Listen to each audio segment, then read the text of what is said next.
Most people want a soft life.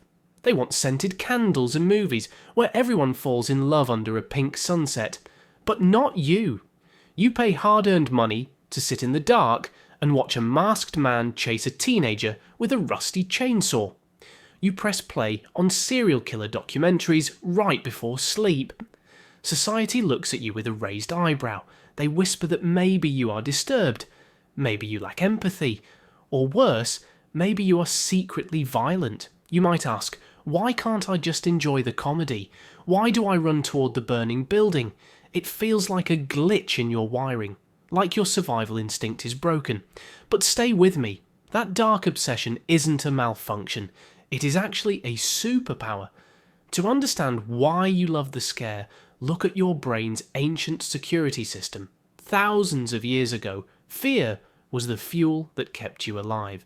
But today, your life is mostly spreadsheets. Your ancient security system is bored. When you watch a horror movie, your brain presses the panic button. Your heart hammers like a drum. You get a massive injection of adrenaline and dopamine. But here is the trick. Your frontal lobe, the stern librarian inside your head, knows you are sitting on a safe velvet couch. Psychologists call this recreational fear. It is the same reason people ride roller coasters. You are simply taking your brain to the gym. You are exercising your survival instincts in a sandbox where no one actually gets hurt. Here is the paradox. Standard advice says to avoid scary things if you are anxious, but for many horror fans, the scary movie actually cures the anxiety. Real-life anxiety is a grey fog. It is vague worry about the economy or your job. You cannot punch a fog. It just sits on your chest like a heavy, wet blanket. Horror movies perform a magic trick. They take that vague anxiety and turn it into a monster, a clown, a ghost. Suddenly, the threat has a face. When the monster is defeated, you get closure. You survived. You aren't watching horror to increase stress. You are watching to organize it. You are building a simulation where the bad things can be identified, fought, and turned off. So let's shift the perspective. Society says horror fans are cold.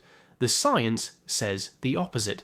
Studies suggest horror fans often rank higher in empathy. Why? Because you spend 2 hours practicing being in someone else's shoes while they run for their life. Think of horror as an emotional vaccine. By exposing yourself to controlled terror, you inoculate yourself against real chaos. When real tragedy strikes, you stay calm. You have been here before.